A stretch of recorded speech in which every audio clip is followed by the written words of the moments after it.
திரு SR. Sekar, fair delimitation தமிழ்நாட்டுக்கான சரியான மக்கள் தொகையின் அடிப்படையில் நீங்க எண்ணிக்கையை பிரிச்சிங்க அப்படின்னா பாதிக்கப்படும்.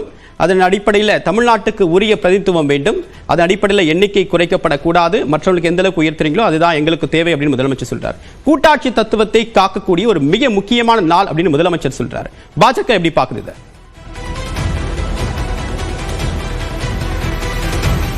வண்டர்ஃபுல். அதாவது இருக்கின்ற பிரச்சனைகளை மறைக்க, மடைமாற்றம் செய்ய, டைவர்சிஃபை பண்ண திமுக பேசுகின்ற பேச்சு இது. திமுக வீட்டு கல்யாணம், அதுக்காக ஆள் கூட்டிருக்காங்க. நான் அரசியல் பேசல, நான் உண்மையை பேசுகிறேன். நான் ஒன்றும் பெரிய அறிவுஜீவி இல்லை, ஒரு சாமானிய சாதாரணமான கீழ்த்தட்டு மக்களுக்கு இருக்கிற நாலேஜ் வெளிப்படையாக சொல்லுவோமே. இந்த டீலிமிட்டேஷன் சம்பந்தமாக மத்திய அரசு ஏதாவது அறிக்கை வெளியிட்டதா? இது சம்பந்தமாக உடனே நடவடிக்கை எடுக்கப்படும் என்கின்ற காலக்கெடு இருக்கிறதா? 2006 தான் இது வரணும். ஓராண்டு கால இடைவெளி இருக்கின்ற போது இதற்கான அவசரம் என்ன? ஒன்று ரெண்டு புள்ளி இருக்கு திரு எஸ்.ஆர். சேகர். இப்ப 2 புள்ளி இருக்கு. ஒன்னு, பிரதமர் 2023 புதிய நாடாளுமன்றத்தை திறக்கும் போது எண்ணிக்கை உயர்த்தப்படும் அப்படின்ற ஒரு விஷயத்துக்காக தான் நாடாளுமன்றம் கட்டப்பட்டதா சொன்னாரு. இன்னொரு பக்கம் இந்த 2026 அந்த ஃப்ரீஸ் டேட் அப்படின்றது முடியுது. ஸோ புதியதாக தொகுதி மறுவரை அப்படின்றது கான்ஸ்டிடியூஷனல் பிரெஸ்கிரைப் பண்ணிருக்கக்கூடிய விஷயம். ஓராண்டு இடைவெளி இருக்கிறதுனால தான் அதனுடைய அவசியத்தை உணர்ந்திருக்கும் திமுக சொல்றாங்க.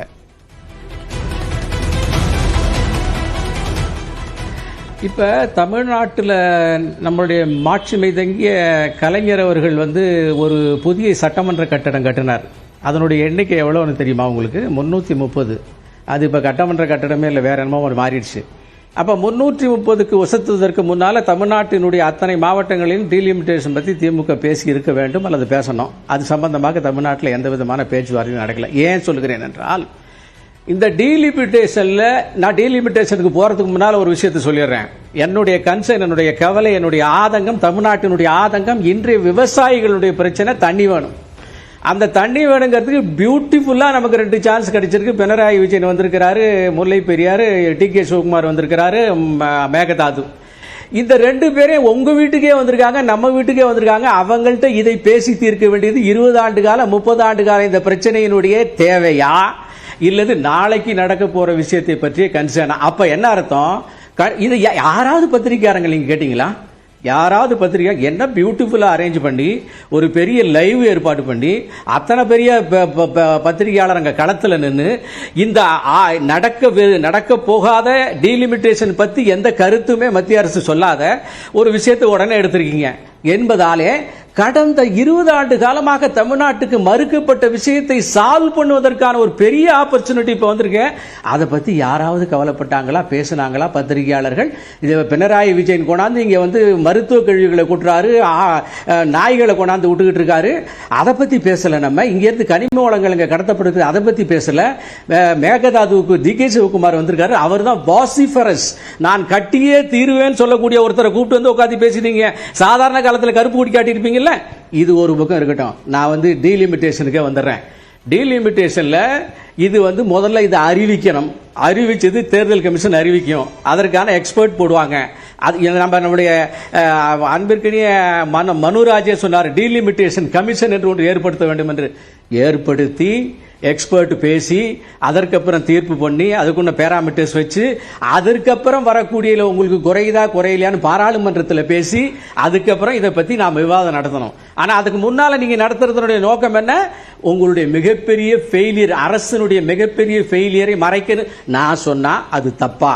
ஏனென்றால் 1000 கோடி ரூபா இடி டாஸ்மாக்ல ஊழல்னு சொல்லி தமிழ்நாட்டின் எந்த பத்திரிகையுமே எந்த ஒரு விவாதமே நடத்தல. அது அப்படியே மண்ணுக்குள்ள மண்ணா விவாதம் நடத்தல அப்படின்னு எல்லாம் சொல்லாதீங்க. எல்லாரும் விவாதிச்சோம், நாங்க விவாதிச்சோம். நியூஸ் 18 தொடர்பாக விவாதிச்சது. இப்ப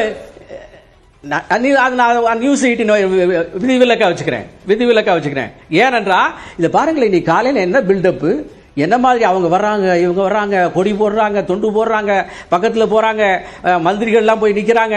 அப்படியே ஒரு கோலாகலமான விழாவாக இதை காண்பித்து இது ஒரு லைஃப் த்ரெட்டனிங் விஷயம். இது நடக்கலைன்னா தமிழ்நாடு எங்கேயோ போயிடும். தமிழ்நாட்டின் உரிமைக்காக நான் போராடுவேன்னு இதில் சொல்றாரு, அட்வர்டைஸ்மெண்ட்ல சொல்றாரு மாநில முதல்வர்.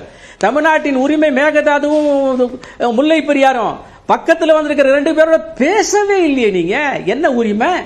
என்ன உரிமை? நான் இன்னொரு விஷயம் மனுராஜுக்கு சொல்றேன். 1971 முதல் முறையாக இந்திரா காந்தியோட கூட்டணியில் இருக்கிறப்ப இது பேசப்பட்டது. நீங்க கூட்டணியில் இருந்தீங்க, என்ன பேசுனீங்க உரிமையா இருந்தா?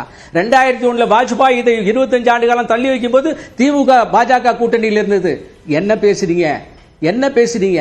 ஆக உரிமைகள், எங்களுடைய உரிமைகள் மறுக்கப்படுகிறது அப்படிங்கிற விவாதம் பேச்சு எல்லாமே உரிமைகளை பெற்றுத்தரக்கூடிய சூழ்நிலை அல்வா துண்டு மாதிரி கிடைச்சிருக்கு சார்.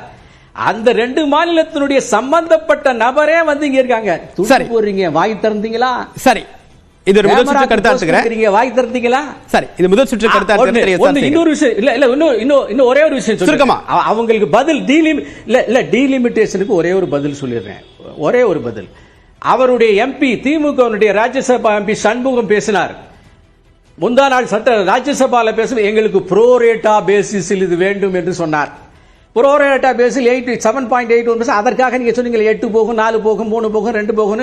இப்ப பிறக்காத குழந்தைக்கு பேர் வச்சு பேசுனீங்கல்ல, அதுக்கு ப்ரோரேட்டா பேசிஸ்ல கோவை வந்திருந்த அமித்ஷா பதில் சொன்னார். ப்ரோரேட்டா பேசிஸில் இது தீர்மானிக்கப்படும். தமிழ்நாட்டுக்கு ஒரு சீட்டு கூட குறையாது. நீங்க சொன்னதெல்லாம் புரிஞ்சு போச்சேங்க ஐயா. நீங்க கேட்ட கேள்விக்கெல்லாம் பதில் சொல்லியாச்சுங்களே ஐயா. அதுக்கப்புறம் ஏயா இப்படி ஒரு நாடகம் நடத்துறீங்க?